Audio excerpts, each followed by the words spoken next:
कधीच नाही चुकणार तुमचे फेवरेट टीव्ही शोज झी5 सोबत, तेही एकदम फ्री। तुमचं कसं काय? मग येतो तिकडे, थांबा। नाही पण ते जमलं कसं? माझ्या इकडे स्थळ मी स्वतःच शोधत होते आणि नंबरही माझाच होता दिलेला, मुलीची मोठी बहीण म्हणून तुमचाच नंबर दिला? मीच सर्व बोलत होते, कारण की आमच्या इकडे सर्वजण जॉबला होते आणि वडिलांना मोस्ट ऑफ आहे ना एज्युकेशन काय झालेले मुलाचं ते समजायचं नाही। मग अशा किती मुलांबरोबर तुम्ही मुलीची मोठी बहीण म्हणून बोलला? पण मोठी बहीण म्हणून कधी कोणाला भेटायला गेलाय? नाही। मुलगा कसा आहे ते बघण्यासाठी? नाही, ते नाही गेली। नाही गेली, पण बोलून मीच होती। फायनलायझेशनला त्यांना बघायला मग घरच्यांना पाठवायचे। मोठ्या बहिणीच्या नात्यातून छोट्या बहिणीसाठी हे स्थळ कसं फायनल केलं? ओरिजिनल मोठ्या बहिणीला बोलवलं। तुमचं कसं जमलं? Arrange marriage. कसं काय? पण माझी आत्ती बहीण तिथेच असते, आमच्या सिन्नरला।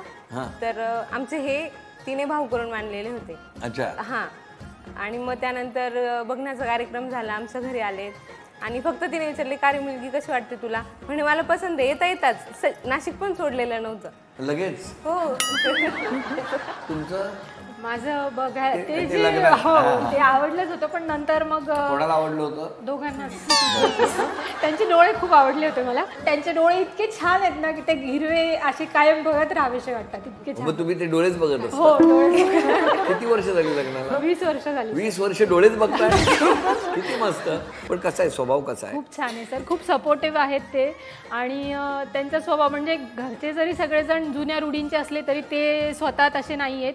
त्यांना कॉस्ट्युम्स पण मिळते, तू कुठलंही काही घाल नेस छानच दिसतं तुला, पण मग घरच्यांनाही मन सांभाळून जसं आहे त्यांच्यासमोर तसं राहा, आपण दोघे असले की तसं राहा असं। तुमचं? आमचं लग्न माझ्या मावशीने ठरवलं, म्हणजे आम्ही खूप जवळच्या नात्यातले, पण एकमेकांना कधीच बघितलेलं नाही। पण जेव्हा फर्स्ट टाइम म्हणजे माझंही पहिलं स्थळ होतं बघण्याचं आणि त्यांचंही पहिलंच, तर दोघांनी ग्रीन सिग्नल एकाच वेळी दिला दुसऱ्याच दिवशी की आम्ही एकमेकांना पसंत आहे। तुमच्या सगळ्यांमध्ये ग्रीन कॉमन आहे ना? यांचं बघा ना, ग्रीन डोळे होते, तुम्ही ग्रीन सिग्नल दिला। हे बघा इकडे ग्रीन साईड, यांचं बघा हे वेगळंच आहे काय, माझी बघा ग्रीन साईड।